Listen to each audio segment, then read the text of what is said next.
Uhaligani mpenzi mtazamaji wa Gift Online TV, nikukaribishe tena katika zile dakika kadha ambazo zinaweza kukupa wewe wakati maalum, wakati sahihi wa kuanza kutazama kila ambacho tumekuandalia kwa siku hii ya leo. Nikukumbushe tu, leo ni tarehe 20 mwezi wa 3 2025. Tuko mbioni kabisa kwa wale wenzetu Waislamu kumaliza mfungo, lakini pia Wakristo Kwaresma bado tunaipeleka mbio kuhakikisha tunakamilisha kila ambacho tunatakiwa tukamilishe. Mimi ni Esther Mamkwe, nipo na Tobias Kisima katika kukupa kile chai na maisha. Kwa dakika kadhaa tu endelea kusubscribe, kulike, kushare pamoja na kucomment, usisahau. Na siku hii leo tutakwenda kuzungumza matumaini mapya wagonjwa wa figo. Matumaini mapya kwa wagonjwa wa figo. Kwa hiyo endelea kutufuatilia mpaka pale tutakwambia tamati kwa siku hii ya leo. Maisha nilionayo ni Nipashe Mwanga wa Jamii, Mwananchi Tanzania, lakini pia nina Uhuru, Ukweli Daima. Sijui kwa upande wa kwako tu. Kwangu niko na Mwanahalisi pamoja na Mwanasport katika michezo na burudani. Sawa, moja kwa moja nianze na gazeti la Nipashe Mwanga wa Jamii linalosema Kagame na Tshisekedi wakutana uso kwa uso. Wachungaji wafungwa jela kwa uvamizi. Hii ni ukurasa wa 7. Lakini ukurasa wa 5 wasakwa na polisi tuhuma wizi wa mafuta kuchoma gari. Gazeti hili ni la Nipashe. Lakini ukurasa wa 3 ameweza kuandika kwa takribani wiki 2 kumekuwa na mjadala wa wenye elimu ya juu kurudi kusoma masomo ya ufundi VETA. Mjadala huo umetokana na ukurasa ni wa 3, fuatilia kwa undani zaidi, gazeti ni la Nipashe. Lakini kwa ukurasa wa 2 wameweza kuandika uwekezaji mashirika ya umma wapa miaka 4 ya Rais Samia. Uwekezaji wa serikali za katika taasisi, mashirika, wakala za serikali na kampuni umeongezeka kutoka shilingi trilioni 67 mwaka 2020-2021 hadi trilioni 86.29 mwaka 2023-2024. Msajili wa hazina Nehemia Mchechu alisema jana katika taarifa yake kwa umma kuwa ongezeko hilo ni 27% na limepatikana katika miaka 4 ya uongozi wa Rais Samia Suluhu Hassan kutokana na uwekezaji uliofanywa. Hii ni ukurasa wa 2 gazeti la Nipashe Mwanga wa Jamii. Lakini ukurasa wa 4 kamati yapendekeza marekebisho sheria kuwabana wageni. Kamati iliyoundwa kuchunguza wafanyabiashara wageni Kariakoo imependekeza marekebisho sheria ya uwekezaji wa mwaka 2022 ili kuwabaini. Nimetia nukta hapo kwenye maisha kutoka Nipashe Mwanga wa Jamii. Lakini kiendelea na Mwananchi Tanzania, Biteko upotevu wa maji hasara kubwa. Kwa mujibu wa ripoti ya utendaji wa mamlaka ya maji nchini, kiwango cha upotevu wa maji kwa mwaka wa fedha 2023-2024 kilikuwa ni 36.8, sawa na hasara ya shilingi bilioni 114.12. Hatua hiyo imesababisha Waziri Doto Biteko kuziagiza. Ni ukurasa wa 2 gazeti lako la Mwananchi. Lakini ukurasa wa 3 mambo manne Profesa Janabi akishinda WHO.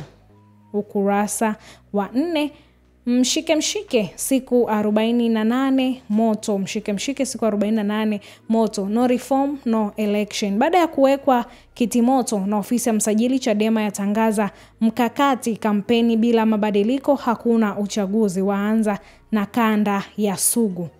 Hii ni nukuu ya kwake Aman Golugwa, anasema baada ya mkutano wa Mbeya mjini tutakuwa na timu 2.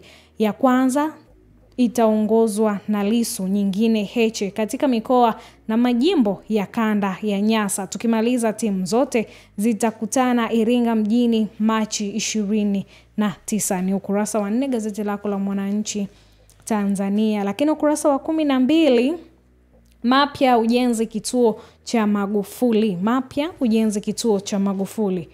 Shilingi bilioni 50.9 kiasi cha fedha kilichotumika kwenye mradi wa ujenzi wa kituo cha mabasi Magufuli. Lakini nukuu ya kwake Lawrence James anasema ni kama wamekosa mpango mkakati wa kulifanya likamilike. Kama fedha ni tatizo, wangeweza kumpa mtu mkataba akamalizia mwenyewe na kufanya biashara kwa makubaliano maalum.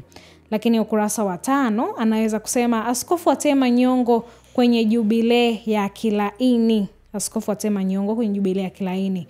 Wakati askofu msaidizi Medeus Kilaini akiadhimisha miaka 25 ya askofu, serikali imewataka kuheshimu taaluma. Hii ni ukurasa wa 5 gazeti lako la Mwananchi Tanzania. Vipi kwa upande wako? Sawa, kwangu niko na gazeti la Mwanahalisi hapa. Habari kubwa inasema JPM apewa kisogo. Janet Magufuli, waziri wa nchi ofisi ya waziri mkuu, sera, bunge na uratibu William Lukuvi, mkuu wa mkoa wa Geita Martin Shigela wakiwa kwenye misa ya kumbukizi ya kifo cha Dr. John Magufuli. Habari picha inaonyesha hivyo moja kwa moja. Habari hii undani zaidi taipata kurasa wa 2 katika gazeti hili la Mwanahalisi. Moja kwa moja habari nyingine nasema vigogo warejea rasmi Chadema. Vigogo warejea rasmi Chadema. Kimuonyesha pa John Shibuda, lakini Anthony Komu pamoja na Dr. Wilbrod Slaa. Habari hii undani zaidi unaipata kurasa wa 8 katika gazeti hili la Mwanahalisi. Moja kwa moja habari nyingine nasema mashehe 12 maumivu mapya wapelekwa tena gerezani. Mashehe 12 walioachiwa huru na mahakama kuu kanda ya Dar es Salaam wiki 2 zilizopita bado wanaendelea kusota gerezani. Habari hii undani zaidi unaipata kurasa wa 6 katika gazeti hili la Mwanahalisi. Moja kwa moja nimetia nukta kwenye gazeti hili. Sawa, kwenye gazeti la Uhuru kweli daima, lakini kukumbusha wewe mtazamaji wa Gift Online TV, endelea kusubscribe, kushare, kulike na kucomment. Lakini ni kushukuru wewe ambaye tayari umechukua hatua hiyo na sasa hivi ni mmoja wa familia ya Gift Online TV. Upatikanaji wa maji safi mjini wafikia 84%, vijijini 79.6. Gazeti la Uhuru kweli daima, lakini na ukurasa ule wa 3. Lakini MCD yataja mafanikio yake ya miaka 4. Bohari ya dawa MDC imetaja mafanikio 9 yaliyopatikana katika kipindi cha miaka 4 ya uongozi wa Rais Samia Suluhu Hassan. Hii ni ukurasa wa 3 gazeti lako la Uhuru ukweli daima. Lakini kuelekea uchaguzi mkuu, kazi na utu tusonge mbele. Kazi na utu tunasonga mbele. Rais Dr. Samia wa Tanzania, tuombe umoja, amani, utulivu. Atoa salamu za shukrani kwa kutimiza miaka 4 madarakani kupitia ukurasa wake wa Instagram. Hii ni ukurasa habari, ukurasa wa 2. Lakini TFRA yagusia mapinduzi makubwa sekta ya kilimo. Hii ni ukurasa wa 16. Ukurasa wa 5, chuo Mwalimu Nyerere chaanika mafanikio 13. Chuo Mwalimu Nyerere chaanika mafanikio 13. Lakini miaka 4 ya Rais Dr. Samia Suluhu Hassan, kasi ya maendeleo, mafanikio makubwa. Rais Dr. Samia Suluhu Hassan alitimiza miaka 4 ya uongozi tangu aingie madarakani Machi 19, 2021, huku taifa la Tanzania likiwa na matumaini makubwa. Hii ni ukurasa wa 11 mpaka ukurasa wa 14. TANROADS yatia saini ujenzi barabara Dar. TANROADS yatia saini ujenzi wa barabara Dar es Salaam. Ni ukurasa wa 16 gazeti la Uhuru kweli daima. Nikitia nukta na Majaliwa eleza miradi lukuki ilivyotekelezwa. Habari picha tunamuona Waziri Kassim Majaliwa akizungumza na Madhawa Polikad Kardinali Pengo na askofu msaidizi mstaafu Dr. Amedeus Kilaini katika jubilea miaka 28 ya uaskofu wa Dr. Kilaini iliyofanyika kanisa kuu jimbo la Katoliki Bukoba mkoani Kagera kwa siku ya jana. Habari kuu ni ukurasa wa 2 gazeti lako la Uhuru ukweli daima. Nimetia nukta hapo. Sawa, moja kwa moja nipo na gazeti la Mwana Sport katakiwa michezo na burudani. Habari kubwa hapa ya wino wa njano kabisa inasema Mfaransa kuamua kesi ya Yanga CAS. Ni habari hii unaipata kurasa wa 2 kwenye gazeti la Mwana Sport katakiwa michezo na burudani. Bado Yanga wanakuwa na moto kulikweli kuhakikisha kwamba mchezo huo unakuwa na haki. Kwa upande wao wanaona haki bado haijatendeka vizuri, lakini kwa Simba pia walikuwa wamefuata kanuni na sheria ambazo zilikuwa zinahitajika katika mchezo husika. Kwa hivyo habari hii ndani zaidi utaipata ukurasa wa 2. Hii ni baada ya Yanga kupeleka malalamiko ngazi za juu kabisa katika mahakama ya kimichezo ya kimataifa Kwa hivyo moja kwa moja habari nyingine inasema Simba danganya toto, takwimu za ligi za vichua uhalisia.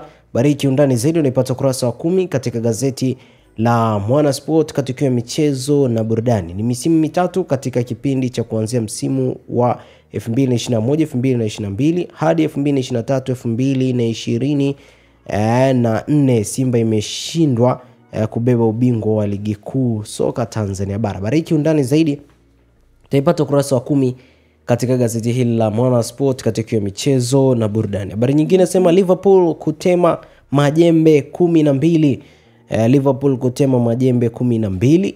Habari nyingine nasema Man United yaongeza striker mwingine. Habari kiundani zaidi unapata ukurasa wa 19 katika gazeti hili la Mwanasport katika michezo na burudani. Lakini uamuzi wa mwanamke kuwa msimamizi mkuu wa mchezo leo tafsiriwa, refa wa kwanza wa kike na vituko vyake. Habari hii pia kiundani zaidi utaipata humu ndani katika gazeti hili la Mwanasport katika michezo na burudani. Lakini tukumbuke kwa siku hii ya leo ya kesho kufuzu kombe la dunia pia Rwanda takipiga na Nigeria majira ya saa 1 kamili usiku. Ipo hivyo moja kwa moja metia nukta hapo.